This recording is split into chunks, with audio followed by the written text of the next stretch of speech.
तो कौन कौन सी लेवल ऑफ गवर्नमेंट है? फेडरलिज्म डिफरेंट लेवल है, 3 लेवल ऑफ गवर्नमेंट। दूसरा देख लिया parliamentary form of government. Parliamentary form का मतलब है कि हम वोटिंग से अपने रिप्रेजेंटेटिव चुनते हैं और वो पार्लियामेंट में बैठते हैं और लॉ बनाते हैं। तीसरा चीज है separation of power, clearly demarcated है कि किसकी क्या पावर है, सुप्रीम कोर्ट्स की, लेजिस्लेचर की क्या है, जुडिशरी की क्या पावर है, हर चीज़ दी है और कोई दूसरे की पावर ले नहीं सकता।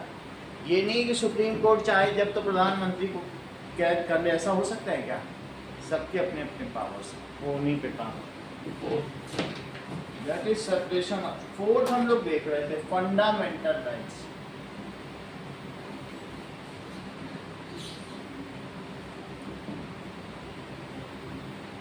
फंडामेंटल राइट्स हमको हमारे कॉन्स्टिट्यूशन ने कुछ फंडामेंटल राइट्स दिए हैं। पहला क्या है? राइट टू इक्वलिटी, साइड में दिया है, आप देखो दिया है कि नहीं, एक बॉक्स में, राइट टू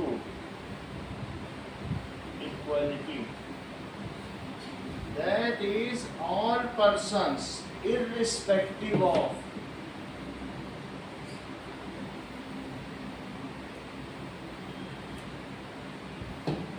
उनका कुछ भी होना चाहिए, irrespective of their caste, creed, कुछ भी कास्ट हो,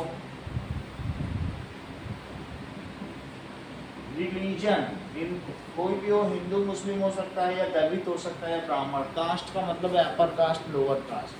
रिलीजन, जेंडर,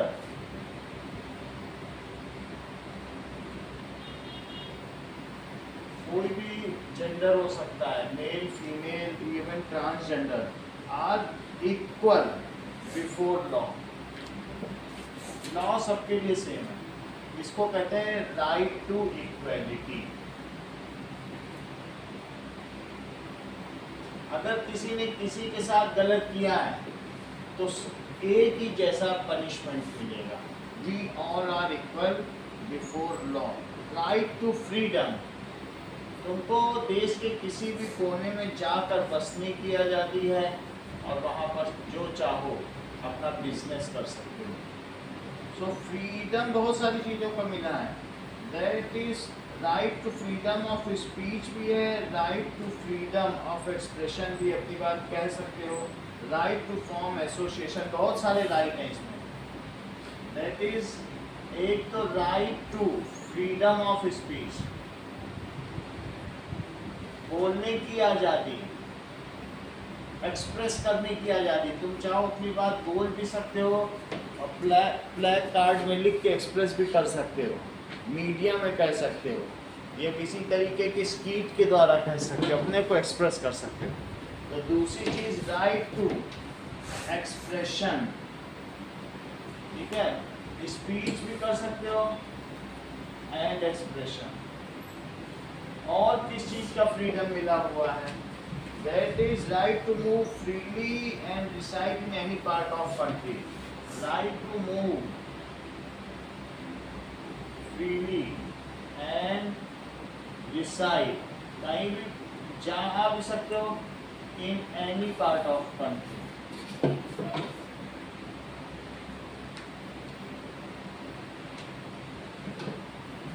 तीसरी चीज, now right to practice any profession, occupation और बिजनेस। तुम चाहो, ये नहीं है कि तुम्हारे पापा जूता सिल रहे हैं तो इसका मतलब तुम डॉक्टर नहीं बन सकते, कुछ भी कोई भी बन सकता है।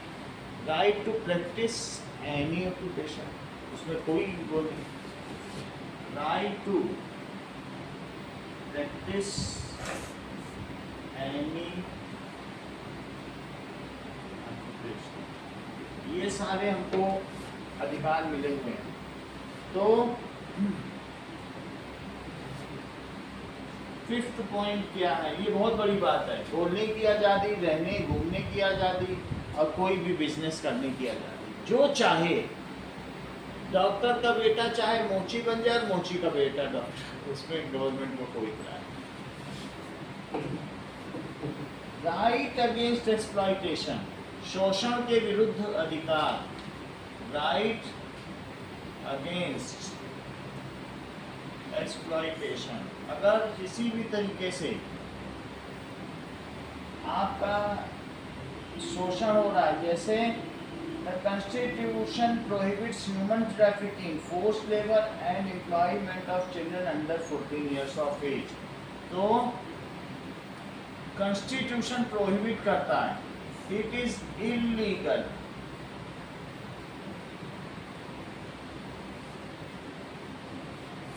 टू, क्या करना, क्या क्या इलीगल है? Forced labour. फोर्स्ड लेबर का मतलब तुम समझते हो कि नहीं समझते हो? या बॉन्डेड लेबर, बंधुआ मजदूरी जानते हो कि तुम्हारे पापा ने, तुम्हारे पिताजी ने इतने रुपए कर्ज लिए थे, अब तुम पूरे परिवार के साथ हमारे यहाँ काम करो और कोई पैसा नहीं मिलेगा, शाम को 2 रोटी तुम्हारे सामने डाल देते। इसको कहते हैं बंधुआ, बॉन्डेड लेबर। फोर्स्ड लेबर ये गाँव में बहुत होता है। पिता कर्ज नहीं दे पाता था तो बेटे को, जो दलित लोग होते थे ना, उनके बच्चों को रख लेते थे। तो ये नहीं है, इसको नहीं कर सकते। और दूसरा चीज, that is employment of children under 14 years, ये भी गलत है, इलीगल है। ऑफ चिल्ड्रन अंडर 14, ये भी गलत है। और तीसरी चीज, ह्यूमन ट्रैफिकिंग से प्रत्युष तुम क्या समझते हो?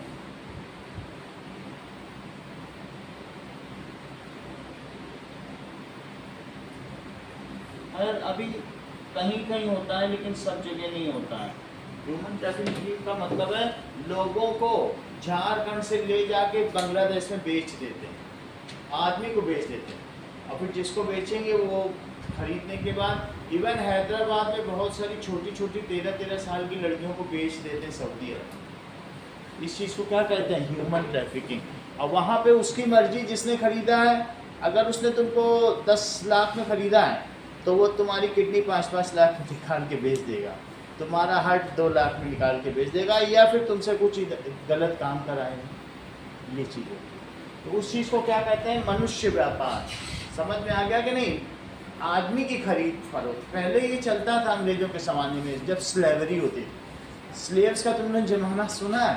स्लेव्स होते थे पहले, खरीदे बेचे जाते थे, उनके हाथों पैरों में बेड़ियाँ डालकर। लेकिन अब ये तो इलीगल हो गया सारे देशों में। फिर भी कॉन्स्टिट्यूशन में ये लिखा है कि अभी भी कोई करता है, अभी भी कहीं कहीं चोरी छुपे होता है, तो उसको वो करता है। 14 ईयर से कम हो, आपसे कोई काम ले रहा है तो आप जा सकते हो सुप्रीम कोर्ट, या इसके अलावा फोर्स में। अगला देखो, right to freedom of religion. Hemant, इसका क्या मतलब है?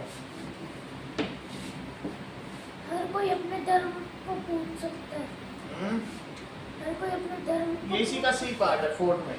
बात तो तुम सही कह रहे हो। ए बी सी, ये इसी के अंदर चल रहा है। अभी 6 चीजें आएंगी, 6 राइट्स हैं, ठीक है। तो डी क्या है? राइट टू फ्रीडम ऑफ, तुम्हारी मर्जी है। Right to freedom of religion, तुम चाहो तो अपना धर्म मान सकते हो या बदल भी सकते हो। तुमको इस्लाम नहीं अच्छा लगता है, हिंदू धर्म अपना लो, हिंदू नहीं लगता तो क्रिश्चियन अपना लो। सुबह चर्च जाओ, दोपहर घंटा बजाओ, रात को नमाज पढ़ो, तुम्हारी मर्जी। जो मर्जी सो करो, तुम्हारे ऊपर कोई बंदिश नहीं कि सरकार की तरफ से कि यही धर्म अपना। Right to freedom of religion का मतलब है जिसमें जो तुम्हें अच्छा लगता है उस चीज़ को तुम मानो।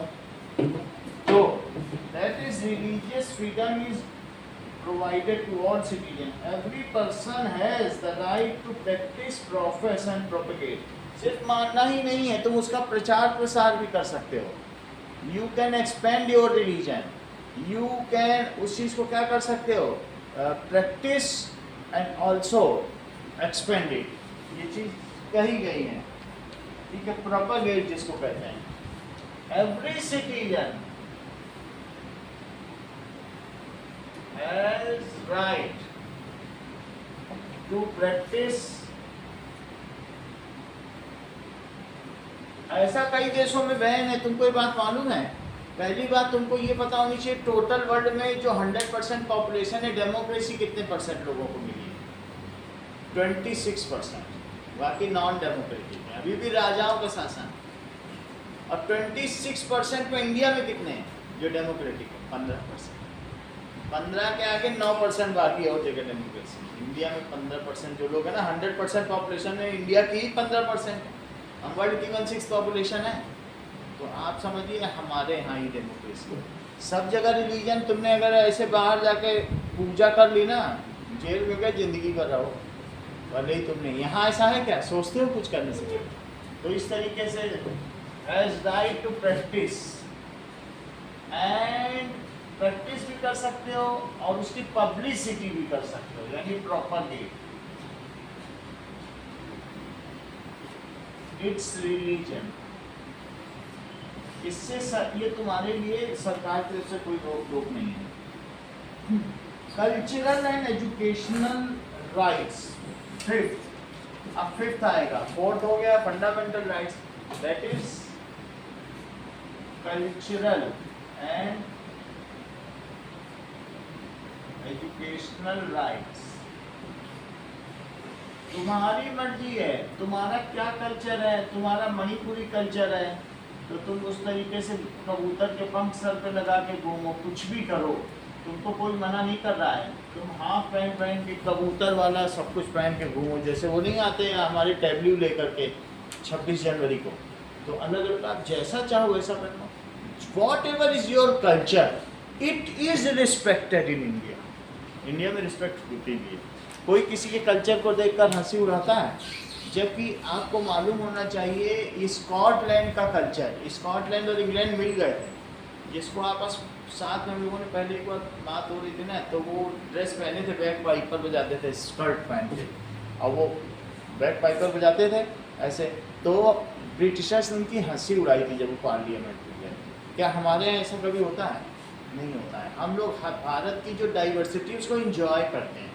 इवन जब हम गुजरात जाते हैं तो गुजरात में भी लोग ऐसे कुर्ता पहनते हैं ना, छबला पहनते हैं, अलग अलग तरीके की ड्रेस पहनते हैं, या गोवा जाते हैं तो फ्लावर्स की, तो हम लोग उनकी हंसी नहीं उड़ाते हैं। We enjoy their culture, even adopt their, उस चीज़ को हम खरीद कर मिलाते हैं। ऐसा होता है कि नहीं? तो हम डाइवर्सिटी में रहना सीख गए हैं। We respect diversity and respect culture of everything, और उस चीज़ को एंजॉय करने हम लोग कहीं कहीं टूर भी जाते हैं, फील करने। समझ में आया?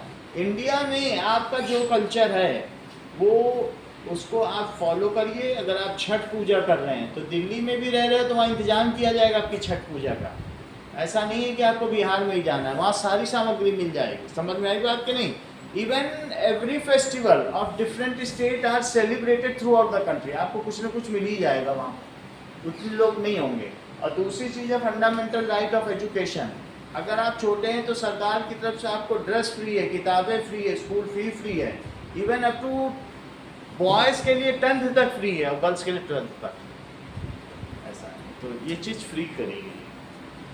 सरकारी स्कूल में तो फ्री है ही है, इवन केवी में भी आप लोगों को फ्री है, वो पैसा आपको रीइंबर्स हो जाता है पेरेंट्स को। तो अब देखिए, that is cultural, all minorities, religious and linguistic, can set up their own educational institution. Anybody of any part of India can adopt its culture. जो भी इसका कल्चर है उसे अडॉप्ट कर सकता है, ठीक है। इसके लिए गवर्नमेंट की तरफ से कोई मनाही नहीं है। And there is also educational right, all childrens have been provided with educational rights. उनसे ये नहीं कर सकते बच्चों से कि जाके तुम काम करो, उनको एजुकेशनल राइट्स दिए गए। So all childrens are provided with free basic education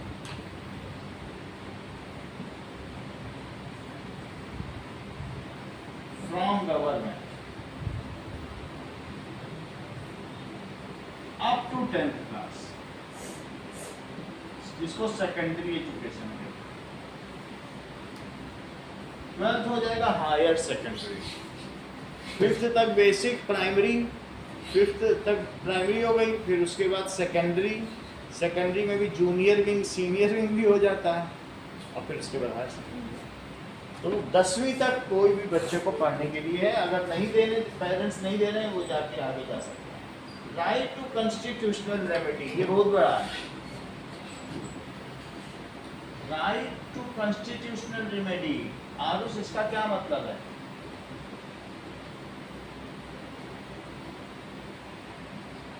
अगर आपके इन 5 अधिकारों में से एक भी किसी ने ले लिया, सीधा सुप्रीम कोर्ट जाओ, 1 रुपए का वहाँ हलफनामा बनता है, एफिडेविट, सिर्फ 1 रुपए का बनवाओ, आपको कुछ नहीं करना, सीधा आपकी सुनी जाएगी। आपको लोअर कोर्ट हाई कोर्ट नहीं जाना है, सुप्रीम कोर्ट जाओ। अगर आपके इसमें से कोई भी फंडामेंटल राइट किसी ने ले लिए तो आप जा सकते हैं। राइट टू कॉन्स्टिट्यूशनल रेमेडी का मतलब क्या है? All citizens can move to court that if their fundamental rights are violated, all citizens have right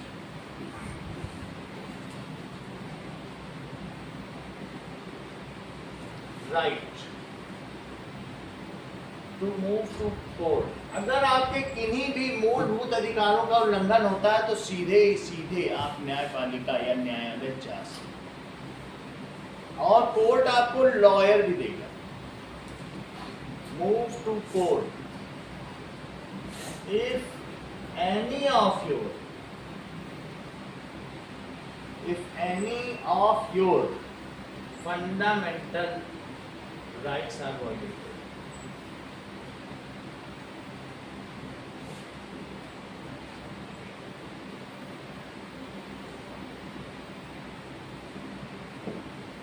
ये चीज कही गई है।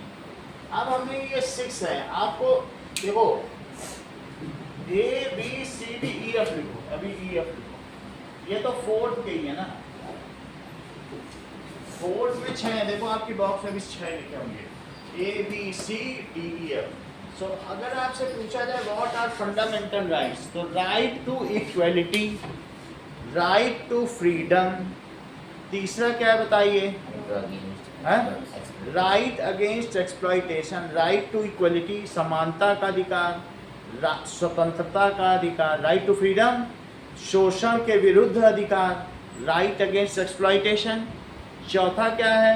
Right freedom of, right to freedom of religion ना, right to freedom of religion, इसका मतलब क्या है कि धर्म की स्वतंत्रता का अधिकार, right to cultural and education, cultural and educational, and right to constitutional remedy, संवैधानिक रेमेडी, आपको क्या किया जाएगा? सुरक्षा दी जाएगी। तो कॉन्स्टिट्यूशन आपको रेमेडी, जो आपके साथ गलत हुआ है उसको ठीक कर देगा। 6 चीज़ें, 6 पॉइंट बताइए what are your fundamental rights.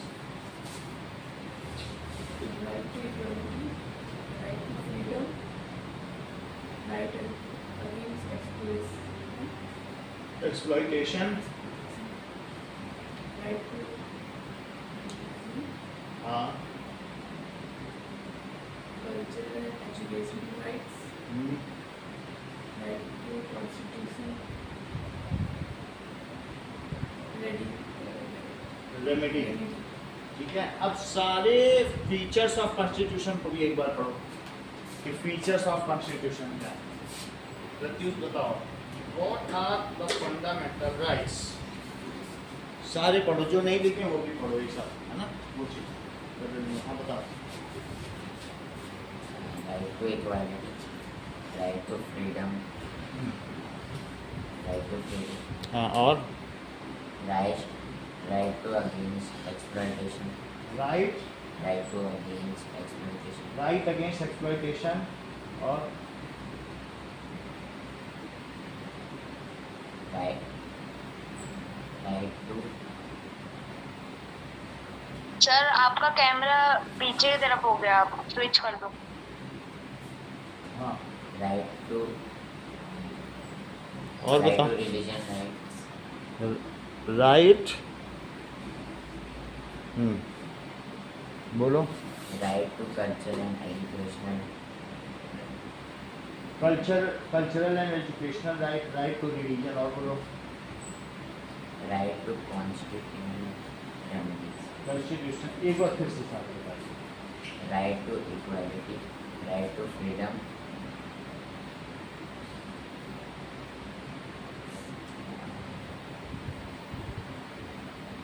right to against exploitation, right to against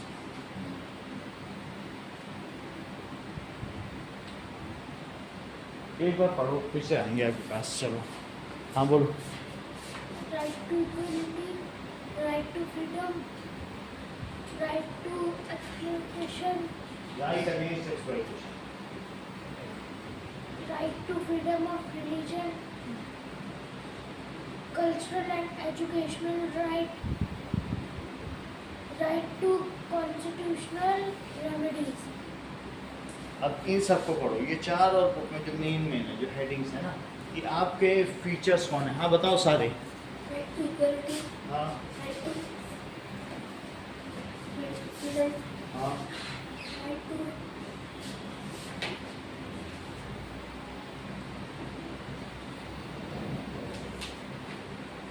समानता का अधिकार, स्वतंत्रता का अधिकार, और वो तो बोलो बताने हैं, ठीक है। राइट टू फ्रीडम में क्या क्या तीन चीजें हैं?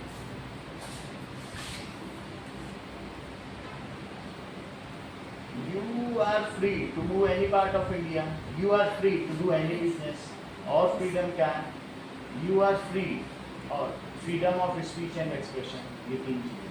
बोलने का अधिकार है, ठीक है, किसी चीज को, ये तो फ्रीडम की बात हो गई। और इलीगल क्या क्या है? illegal,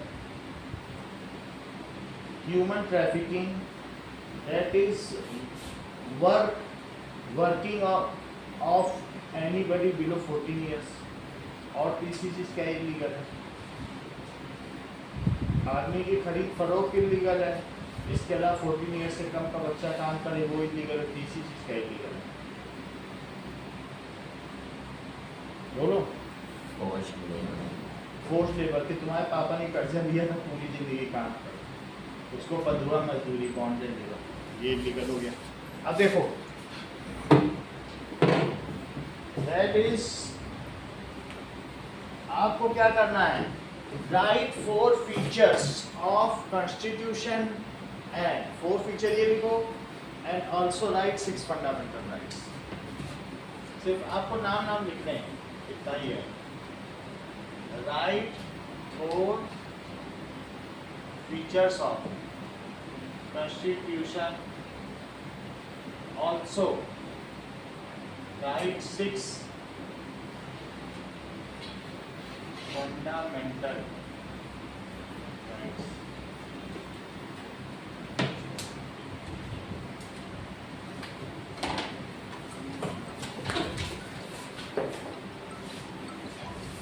चार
secularism. So the fifth feature of our constitution is secularism. क्या गवर्नमेंट अपनी तरफ से कहेगी कि यहाँ पर जगराता कराया जाएगा या नमाज कराई जाएगी? गवर्नमेंट बोल सकती क्या? गवर्नमेंट का कोई ऑफिशियल भी नहीं बोल सकता है कि हम यहाँ पे ये करेंगे वो करेंगे ना. So that is also very important feature.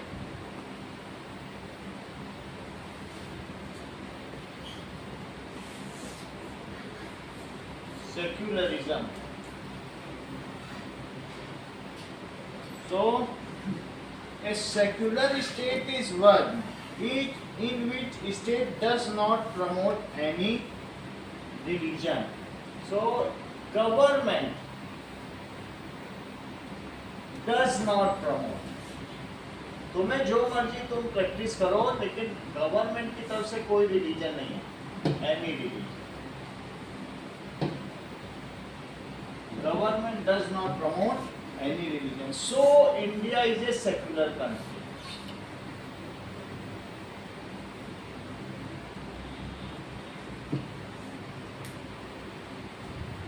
जबकि दूसरे देशों में Dubai, Abu Dhabi, UAE, United Arab अमीरात, वहाँ उनका अपना ऑफिशियल गवर्नमेंट होता है, इतने बजे नमाज होगी, सब ऑफिशियल्स की छुट्टी है. यहाँ ऐसा कुछ है क्या? किसी गवर्नमेंट की बैंक कर्मचारियों को छुट्टी दी जाए तो हम ऐसा करते हैं. अब जरा देखिए इसमें आप क्या देख रहे हैं, कॉन्स्टिट्यूशन कौन कौन साइन कर रहा है? तो जवाहरलाल नेहरू कॉन्स्टिट्यूशन को साइन कर रहे हैं. फिर इसके बाद अगला किसने किया? राजेंद्र प्रसाद साइन कर रहे हैं. फिर सब वल्लभ भाई पटेल और दूसरे नेता भी आ करके साइन कर रहे हैं. सो एवरीबडी जो 300 लोग थे उस समय जो हमारी कमेटी में थे, सबने एक एक करके इसमें साइन किया. अब एक और चीज लिखी गई है, which fundamental right the violate. Page number 14 में नीचे ब्लू कलर में लिखा है, पढ़ो. एक 13 years old चाइल्ड अगर वर्किंग कर रहा है किसी फैक्ट्री में, तो क्या उससे उसका कोई फंडामेंटल राइट वॉयलेट हो रहा है? 13 year old चाइल्ड वर्किंग है, 13 साल का बच्चा काम कर रहा है फैक्ट्री में, तो कोई फंडामेंटल चाइल्ड उसका कौन सा वॉयलेट हो रहा है? 13 साल. दैट इज राइट, उसका एक्सप्लॉइटेशन हो रहा है, तो right against exploitation. If a politician decides not allow laborers from one state to move to other state, अगर एक पॉलिटिशियन कहता है नहीं, केजरीवाल बोले नहीं बिहार के लेबर दिल्ली में नहीं आएंगे, तो इससे कौन सा होगा? Right to freedom. अच्छा. If a group of people are not giving permission to open a Telugu medium school in Kerala, अगर तेलुगु लोग अपने कल्चर, अपनी एजुकेशन, लैंग्वेज इसका प्रचार ना कर सकें, तो तेलुगु लोग केरला में गए, उनका 1000 तेलुगु लोग हैं, वो स्कूल खोलना चाहते हैं तेलुगु मीडियम, और लेकिन केरला गवर्नमेंट कहती नहीं है, यहाँ तो मलयालम पढ़ाई जाती है, मलयाली लोग रहे. तो ये कौन सा? Right to culture and education. Right to culture and education. अब देखो, if the government decide not to promote an officer of armed forces for being a woman, अगर कोई वुमेन है और कहते हम आपका प्रमोशन नहीं करेंगे हायर पोस्ट पे क्योंकि आप तो फीमेल हो. राइट टू हाँ, इक्वलिटी. क्योंकि बिफोर लॉ एवरीबडी इररिस्पेक्टिव. कौन सा? 6th नहीं है, कॉन्स्टिट्यूशनल मूव टू. पहली बात तो राइट टू इक्वलिटी, उसका डिसओबे हुआ, वो कोर्ट कहाँ गई? कोर्ट जा सकती थी, लेकिन उसका डिसओबे कौन सा हुआ? अब देखो सेकुलरिज्म तुमने पढ़ लिया है. Next comes to exercises. Exercises के बारे में बात करो. तो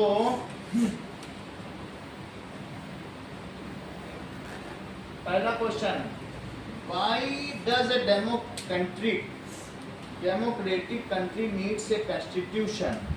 So a democratic country needs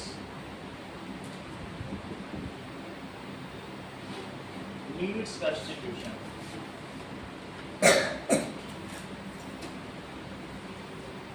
क्यों constitution? As in democracy, अगर डेमोक्रेसी में संविधान तुम्हें क्यों चाहिए? ठीक है तुम चुनते रहो, तुम चुन रहे हो ना अपने लोगों को। डेमोक्रेसी का क्या मतलब है? Rule of people. तुम सबसे लोगों से कह दिया जाए कि ठीक है तुम अपना नेता चुनो, राहुल गांधी चाहते हो कि मोदी, तो आप लोग हैप्पी हो। आपको ये रिटर्न कॉन्स्टिट्यूशन क्यों चाहिए? क्या दिक्कत हो रही? चुनते रहो, आप काम करें, बोलो क्या दिक्कत है? Why you need a constitution? Why you need a rule book? Rule book जैसे तुम्हारे यहाँ भी कॉन्स्टिट्यूशन रखा है, उसमें डिजाइन सब चित्र बने हैं तुम्हारी लाइब्रेरी में, तो क्यों चाहिए तुम्हें? सर कोई भी काम करने लग जाएगा, चोरी हो सकती है, कोई भी करने लगेगा। और जिसको तुमने रिप्रेजेंटेटिव चुना है, जिसको पावर दी, वो कल ही तुमको लूट लेगा। पावर देना भी तो खतरनाक है।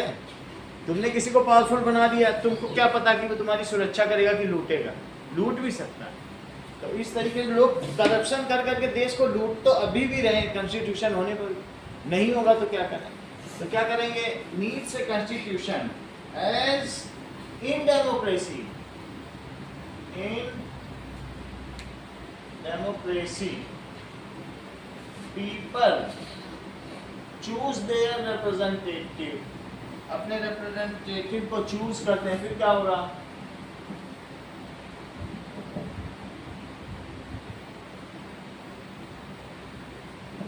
These representatives क्या कर सकते हैं बताओ?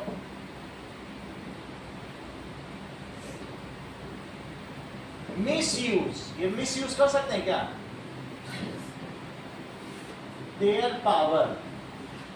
और इतना ही नहीं, पब्लिक मनी, जो टैक्सेस आते हैं ना, उनको भी मिसयूज। अपना ही बंगला बनवा लिया, जैसे केजरीवाल ने बड़ा बनवा लिया, तो ऐसा कर सकते हैं। So we need a constitution, है बात कि नहीं? So we need a constitution. इसके अलावा भी क्या है? द डोमिनेंट ग्रुप, जैसे आप ये देखो हमारे यहाँ डोमिनेंट ग्रुप हिंदू है, तो हिंदू में मिसयूज क्या कर सकते हैं बताओ? तब मेजॉरिटी पर्सन में डोमिनेट ओवर माइनॉरिटी पर्सन, तो उनकी रक्षा कौन करेगा? बोलो, दलितों की रक्षा किसने की? संविधान ने। उसने रिजर्वेशन दिया कि नहीं उनको?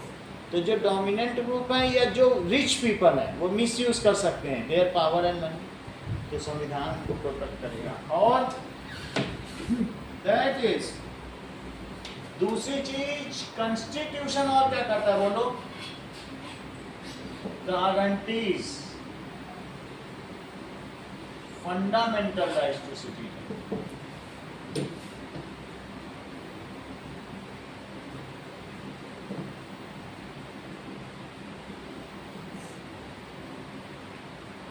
आपको मालूम है चाइना में कोई फंडामेंटल राइट्स नहीं है। वहां पर 800 लोग एक गांव के आए, बोले आ करके बिजली विभाग में, इलेक्ट्रिसिटी बोर्ड में, कि हमारे यहाँ बिजली नहीं आ रही। उसने कहा तुम लोग जाओ, एक आदमी आना है, तुम लोग ये, अगर वहाँ 2-3 लोग एक साथ आ गए तो ये माना जाता है म्यूटिनी हो गई, सरकार के विरुद्ध विद्रोह करने। फिर वो अगले दिन फिर आ गए, तो चाइना की गवर्नमेंट में जो शी जिनपिंग है, 800 लोगों को, बूढ़े बच्चे औरतों सबको मरवा दिया, सिर्फ वो आए थे विरोध कर। तो बोलो ऐसे में क्या होगा? क्या उनके फंडामेंटल राइट सुरक्षित रहे? नहीं, वो तो एक्सप्रेस भी नहीं कर पाए अपनी बात। ऐसी स्थिति होती है। तो आपके यहाँ तो ऐसा नहीं ना हिंदुस्तान में। तो इसीलिए कॉन्स्टिट्यूशन हमें क्या देता है बताइए? कॉन्स्टिट्यूशन गारंटीज, आपके अधिकार तो हैं, सारे अधिकार आपके हाथ में है। फ्रीडम ऑफ एक्सप्रेशन, दूसरी चीज ये ना, ये 2 चीज हो गई। इसके अलावा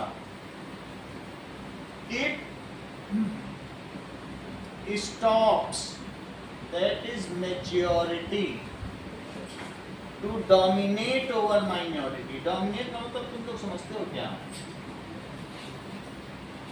ये वर्ड नहीं सुना है कभी?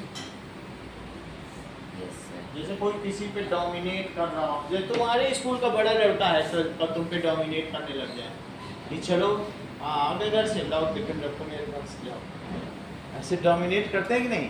तो उसमें कौन बचाएगा? टीचर्स बताएगा। तो यहाँ कॉन्स्टिट्यूशन मेजॉरिटी डोमिनेट नहीं करता। अगला क्वेश्चन देखिए, that is constitution of Nepal 1990 का wordings of the two document. The first column is from 1990 Nepal constitution. Second column is more recent constitution of Nepal. दो अलग अलग कॉन्स्टिट्यूशन है. 1990 का क्या था बोलो? कॉन्स्टिट्यूशन नेपाल का फिर एग्जीक्यूटिव. उस समय भी था कॉन्स्टिट्यूशन, संविधान तो था, लेकिन लिखा क्या था? आर्टिकल 35. आर्टिकल 35 में पावर दे रखी थी कि executive power of kingdom shall be vested in his majesty and council of minister.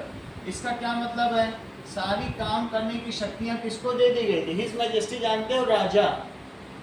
तो कॉन्स्टिट्यूशन ही गलत था, तभी तो राजा ज्ञानेंद्र, जो किंग ज्ञानेंद्र था, वहां आ जाता था बार बार. सो एग्जीक्यूटिव पावर्स किसके हाथ में थी? एग्जीक्यूटिव पावर्स ऑफ किंगडम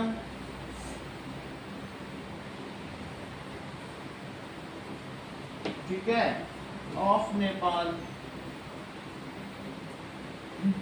नाम ही दिया है किंगडम, राजा का राज. कंट्री नहीं दिया है उसको, किंगडम. जहाँ किंग हो तो फिर वहाँ फ्रीडम क्या होगी? किंगडम ही होगा. So was in hands of your majesty. सीधा उसका नाम भी नहीं ले सकते थे आप लोग. योर मैजेस्टी या हिज मैजेस्टी.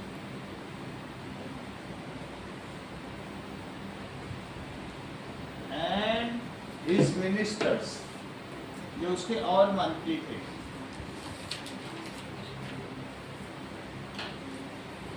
अच्छा, अभी बाद में जो 2015 में बना उसमें आप क्या देख रहे हो?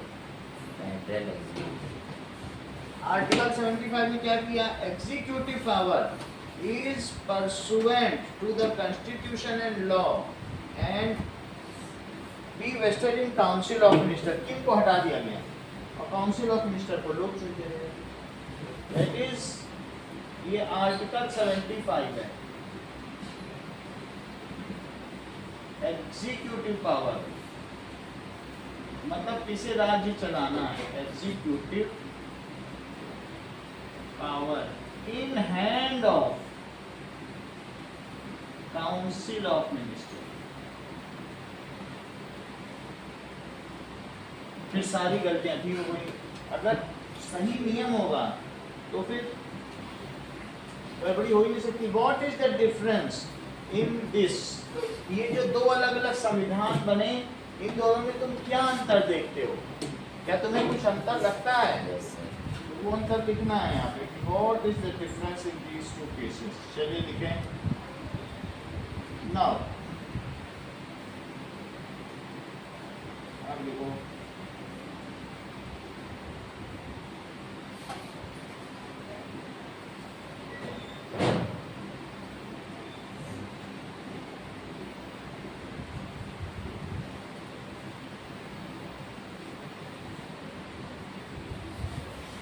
In 1990 इसका आंसर लिखो. In 1990 all powers were in hands of king and his council of ministers.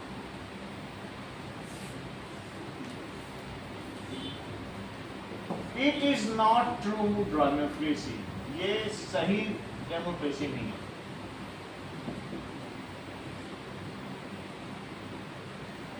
ठीक है. आफ्टर अमेंडमेंट क्या हुआ? जो इन 2015 कॉन्स्टिट्यूशन का है, ये देखो.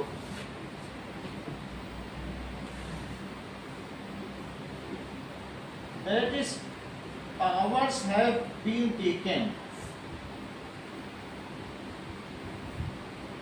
ठीक है, फ्रॉम मोनार्की. मोनार्की समझते हो? Power has been taken from king. Monarchy भी किंग को कहते हैं, मोनोआर्की उससे एक का शासन, monarchy, and given to council of minister, and given किसको दे दिया गया, तो प्राइम मिनिस्टर को दिया गया, और किसको दिया गया, इसमें लिखा नहीं but prime minister and council, जैसे हमारे यहाँ होता है prime minister and council of ministers. This is true form of democracy.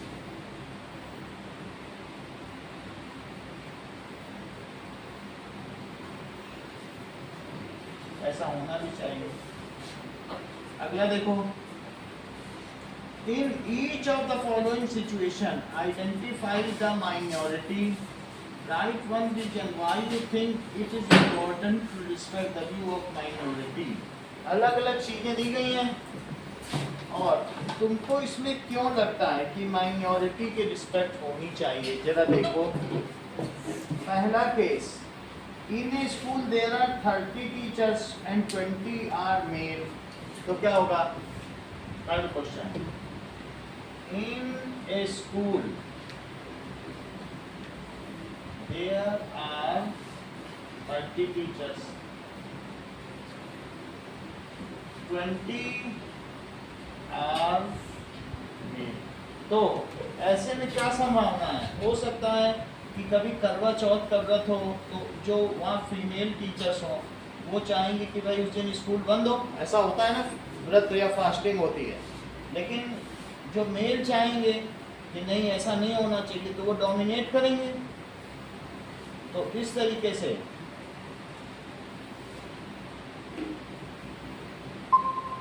ठीक है. थर्ड क्वेश्चन और कुछ है, what would happen if there were no restrictions on the power of elected representative. ये क्वेश्चन नहीं है. थर्ड क्वेश्चन कौन सा है, अगर मान लीजिए जिसको आपने चुना है उससे बोल दीजिए तुम जैसे मर्जी करो, कोई रिस्ट्रिक्शन ना हो, क्या ये सही रहेगा कि गलत, उस पर कुछ अंकुश होना चाहिए कि नहीं होना चाहिए. इस देयर शुड बी रिस्ट्रिक्शन. क्या, जैसे तुमने मोदी को चुन लिया और उनसे बोला चाहे तुम जो करो, देश बेचना हो बेच दो, रखना हो रख दो, ये ठीक रहेगा कि नहीं. तो उनके ऊपर क्या कुछ रेस्ट्रिक्शन होना चाहिए. अगर रेस्ट्रिक्शन ना रखा जाए तो क्या होगा, बोलो. करप्ट हो जाएगा. देखिए फोन अंदर रखिए, ठीक है, उससे बुक सही पढ़ लीजिए. रिजल्ट देखना सर, आ गया चलो. अब वैसे तो 20 मई को आना था, 10th का रिजल्ट नहीं 9 आ गया. चलो, तो what would happen if there were no restrictions of the power of elected representative? If there is no restrictions,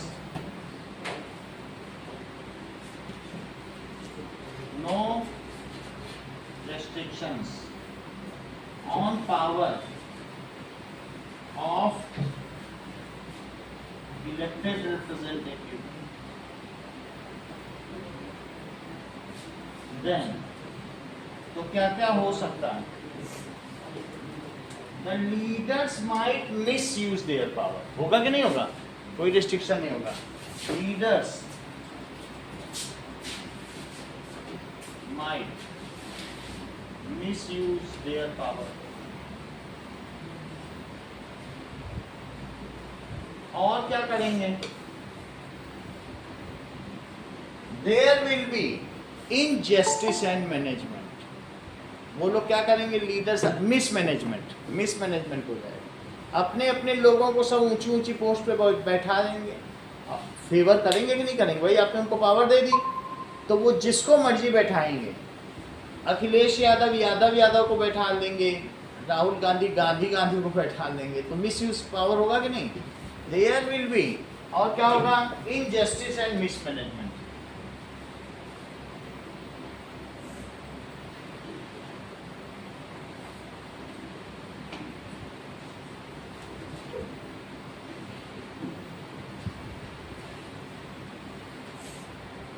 इस तरीके से इसको कौन रोकता है, रिस्ट्रिक्शन ऑफ पावर रहती है, जो मिसयूज करता है फिर सुप्रीम कोर्ट देखती है और फिर उसको नोटिस जारी करती कि आपने ऐसा क्यों किया, फिर उसको जवाब देना पड़ता है। सो कॉज नोटिस कि आपके खिलाफ एक्शन क्यों न लिया जाए, इसका जवाब दीजिए। तो वो लिखता है हमने ये किया इसलिए न लिया जाए, इसलिए न लिया जाए। सो इस तरीके से होता है। अब देखें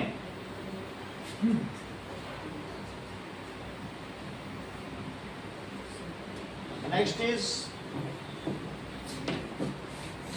ये बताइए अ डेमोक्रेटिक कंट्री नीड्स कॉन्स्टिट्यूशन। क्यों कॉन्स्टिट्यूशन बोल, नोट कर लो फिर बताओ कि पहले सवाल का आंसर दो।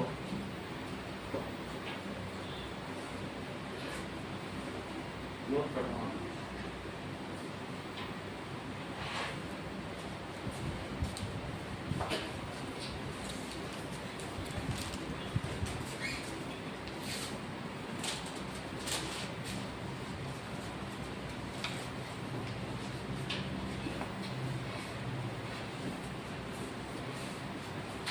बताओ नोट हो गया? चलो सर आज बोल रहा था मैं इसको आपको भेजा था कि क्या प्रैक्टिस को भेजा था, प्रैक्टिस अभी कराएंगे।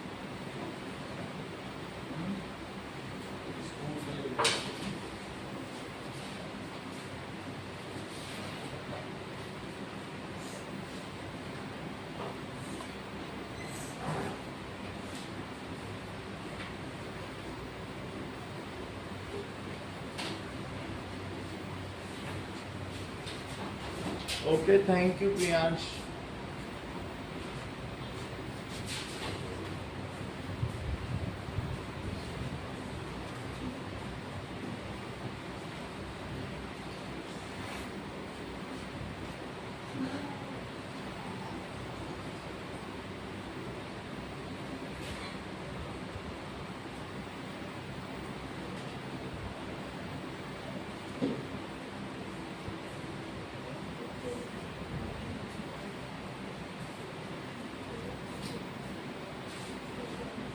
तुम्हारी दीमापुर पोस्टिंग आई, कब जा रहे हैं पापा?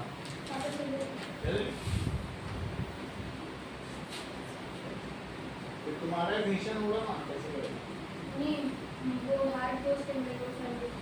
ऐसा है? किस स्टेट में है? आपको इंसानों को ही खाया है। इतना ही रखो।